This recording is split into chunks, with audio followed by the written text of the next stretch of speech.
Siku ambayo mwanamgambo Osama bin Laden alishambulia ubalozi wa Marekani jijini Nairobi kwa mlipuko mkubwa zaidi katika historia ya Kenya, hakuna aliyetarajia kilichotokea. Simulizi la yaliyotokea siku hiyo ni sawa na sinema, na nitafanya juhudi zote kukupa picha na taswira ya matukio hayo kama yalivyofuatana moja baada ya lingine. Je, kwa nini bin Laden alilipua jengo hilo na Wamarekani walikuwa wameficha nini hapo ndani? Na ni kweli taifa la Sudan lilimsaidia Osama kulipua Kenya? Ilikuwa asubuhi njema Nairobi, Ijumaa hiyo ya tarehe 7 Agosti mwaka wa 1998. Ubalozi wa Marekani nchini Kenya ulikuwa katika ghorofa refu katikati mwa jiji, sehemu iliyozoea misongamano ya magari na kelele za wafanyabiashara. Katika lango la ghorofa hiyo, wazungu wachache na Waafrika wenye ndoto za kusafiri Amerika waliingia na kutoka bila kushuku chochote. Nyuma ya ghorofa hilo la ubalozi wa Marekani almaarufu kama US Embassy Nairobi, kulikuwepo na eneo la kuegesha magari, kwa kimombo parking lot.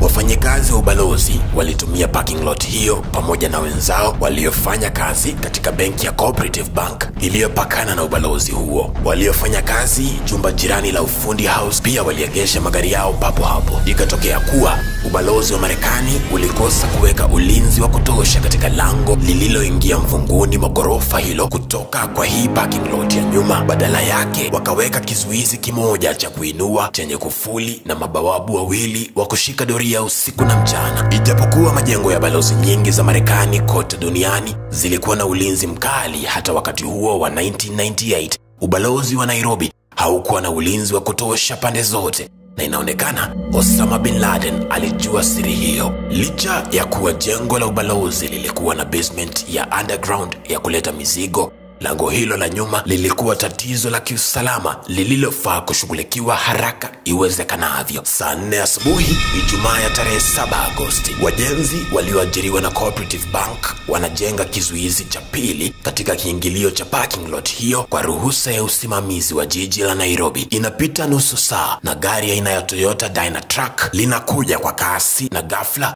linasimama likitaka kuingia katika parking lot hiyo na kuegesha mbele ya kizuizi hicho cha kuingia basement ya ghorofa la ubalozi wa Marekani. Lilikuwa gari jipya na nyuma lilibeba mzigo mkubwa uliofunikwa, kilicho ndani kikibakia kuwa fumbo la mauti. Lakini sio kwa muda mrefu. Mmoja wa walinzi hao aliyeitwa Benson Okukubwaku ananyanyuka na kuanza kuelekea kwa gari hilo huku amevaa maswali usoni mwake. Lakini kabla ya matukio ya kutisha yanayofuata, hebu turudi nyuma kidogo tu ili tuelewe jinsi bomu kubwa linaloelekea kulipuka hapa lilivyojengwa na kuingizwa nchini Kenya. Miezi mitatu kabla ya siku ya mlipuko, mwezi Mei mwaka 1998, Sheikh Ahmed Salim, Mwarabu raia wa Saudi Arabia, ananunua nyumba aina ya villa mtaani moja jijini Nairobi. Vifaa na kemikali hatari vinaletwa kupitia Sudan, kisha mwanaume mwenzake kwa jina la Mohamed Ode anasimamia ujenzi wa bomu kubwa lenye uzito wa kilogramu 900 katika gereji ya nyumba hiyo. Bomu hilo linasemekana kuwa na vilipuze vidogo vidogo aina ya TNT zaidi ya 400 na lililenga kuliangusha kabisa jengo hilo la American Embassy Nairobi na kuwazima waliokuwemo milele. Bomu lote liligawanywa katika visanduku 20 vya mbao na kupangwa katika gari hilo la pickup Toyota. Muhsin Musa Atwa, raia wa Misri aliyetengeneza bomu hilo, pamoja na Mohamed, alifunga waya moja iliyounganisha na betri za kuiwasha, kisha akaweka kidude cha kulipua katika eneo la dereva. Siku hiyo tarehe 7 Agosti ilikuwa kumbukumbu ya 8 ya siku ambayo majeshi ya Marekani yalivamia Saudi Arabia katika vita vya Persian Gulf War. Baada ya lori ndogo la magaidi kusimama mbele ya jengo, mlinzi wa jengo la ubalozi anaulizia vitambulisho kutoka kwa dereva na mwenzake mmoja. Wote walikuwa wanamgambo wa kujitoa mahanga almaarufu suicide bombers, lakini badala ya kujitambulisha walimwamrisha afungue kizuizi waingie katika basement ya ubalozi, kwani walikuwa na mzigo maalum na muhimu wa kuingiza. Yule mlinzi akakataa kuinua kizuizi na kuanza kurudi nyuma akiwataka warudi walikotoka. Ghafla nyuso za magaidi zikabadilika, kwani mipango yao ilikuwa inaonyesha dalili za kwenda segemnege. Nyuma ya gari, bomu la kilo 900 liliendelea kuchemka likisubiria tu kubonyezwa liwake kama jehanamu. Dereva wa lori hilo alikanyaga mafuta ghafla na kuanza kuelekea kizuizi hicho kwa kasi. Walinzi wakachangamka, lakini gaidi mmoja akatoa bunduki na kuanza walianza kupiga risasi kuelekea walikokuwa. Kilipuzi bandia cha kushtua kilichojulikana kama stun grenade kikarushwa kwa walinzi hao na kuwafanya wachukue mguni ponye kutokana na sauti yake kubwa. Waliokuwepo jengoni walichungulia kuona chanzo cha sauti hiyo ya grenade, huku gari lenye bomu likisonga kwa kasi kubingirika kuelekea kizuizi hicho. Dereva wake aliruka ghafla na kuanza kutoroka akiwa tayari amebonyeza kidude cha kulipua bomu. Mlinzi Benson Okuku na mwenzake walikuwa wanapiga simu kuitisha usaidizi wakati gari hilo liligonga kizuizi cha kuingia basement ya ubalozi na bomu la Osama likalipuka. Mlipuko wa kilo 900 za bomu ulibomoa ukuta wote wa ghorofa hilo, huku waliochungulia kutoka juu wakiangamizwa vibaya na mawe ya ukuta na chembechembe za glasi zilizorushwa kwa nguvu kubwa. Barabara ya lami ikapasuka na baadhi ya magari yaliyoegeshwa barabarani yakaanza kulipuka. Ghorofa zima likagubikwa na giza na vumbi zito la mawe yaliyokuwa yakiporomoka. Katika idara ya fedha ya ubalozi hakuna hata mmoja aliyekuwepo ofisini wakati huo aliponea. Wote walizikwa na maporomoko na kufariki dunia. Nduru na vilio vya majeruhi vilisikika kutoka kila sehemu ya jengo hilo, lakini si ubalozi wa Marekani pekee uliopatikana na bomu la Osama. Jumba jirani la Ufundi House lilipigwa na mlipuko huo na kubomoka vibaya zaidi ya jengo la ubalozi. Wengi walioishia kuuawa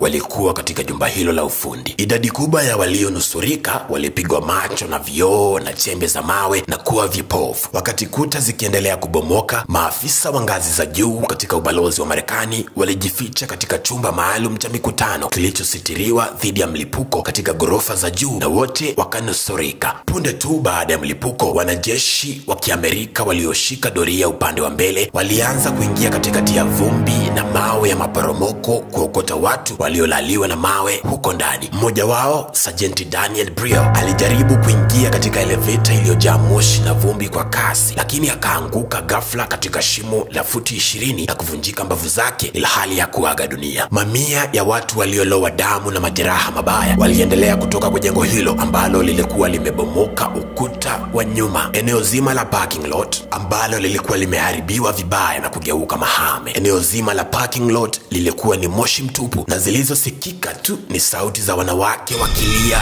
na ambulensi zikiitana kubeba majeruhi na marehemu. Kufikia hapo bado haikuwa imefahamika idadi kamili ya waliouawa na mlipuko. Zaidi hakuna aliyejua kama kuna bomu lingine au iwapo jengo zima lingebomoka. Kufikia saa 5:30 baadhi ya moshi na vumbi zikapungua. Wakenya waliokuwa mjini walielekea katika eneo hilo, wengi wakisaidia kuokoa waliokabwa chini ya mawe na maporomoko. Licha ya hali, wapo baadhi ya Wakenya waliochukua nafasi kupora mali madukani yaliyobomolewa na kuachwa wazi. Vifaa vingi vya kusaidia vilikuwa katika eneo la chini la basement katika jengo hilo hilo la ubalozi wa Marekani. Majeshi ya Marekani waliokuwepo waliingia katika basement ya chini ya jengo hilo, na walipofaulu kuingia wakapigwa na butwaa kupata kwamba sehemu hiyo ya chini haikuathirika na mlipuko na hata mataa ya stima yalikuwa yanawaka. Iwapo wanamgambo wangefikisha bomu lao katika basement, jengo nzima lingeanguka na kuua watu hata zaidi. Isitoshe, jumba la ufundi alingesambaratishwa na mlipuko huo. Kufikia mwisho wa siku, bado haikuwa imebainika idadi kamili ya walioangamia kwa mkasa, kwani shughuli ya kufukua bado ilikuwa inaendelea. Shughuli ya kufukua na kuokoa iliendelea kwa siku kadhaa. Wataalamu wa majanga na zimamoto na wapekuzi wa FBI kutoka Marekani walifika Kenya kubaini nani na kwa nini bomu hilo kulipuka. Mwishowe,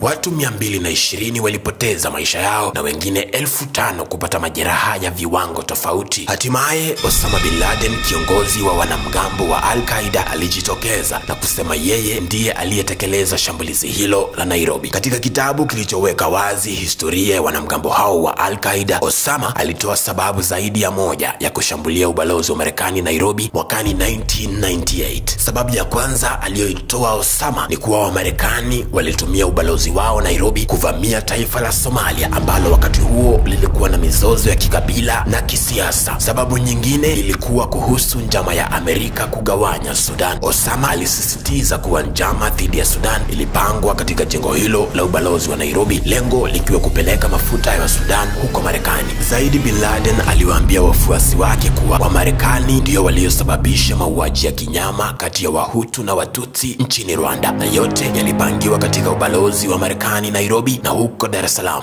Ubalozi wa Marekani Dar es Salaam pia ulishambuliwa kwa bomu siku hiyo hiyo. Rais wa Marekani wakati huo, Bill Clinton, alitangaza mashambulizi dhidi ya Sudan na nchi ya Afghanistan, kwani Marekani iliamua kuwa Sudan iliwapa makao magaidi hao kabla hawajaingia kushambulia Nairobi. Zaidi, shambulizi hilo la American Embassy Nairobi liliashiria mwanzo wa vita vya Amerika nchini Afghanistan, vita vilivyochacha zaidi pale Osama aliposhambulia jengo moja mjini New York miaka mitatu baadaye katika shambulizi linalojulikana kama NT. Kwa upande mwingine, Kenya ilifaidika vikubwa kutokana na shambulizi hilo. Vipi? Katika miaka iliyofuata, Kenya ilizidisha uhusiano wake na Marekani na misaada ya pesa kutoka Washington kwa serikali ya Moi na zingine zilizofuata ikaongezeka maradufu. Marekani ilishtaki Sudan kwa kusaidia magaidi na kuiweka Sudan katika orodha yake ya mataifa yanayowasaidia wanamgambo hatari. Hatimaye Rais Donald Trump aliondoa Sudan kutoka kwa orodha hiyo mwaka wa 2020.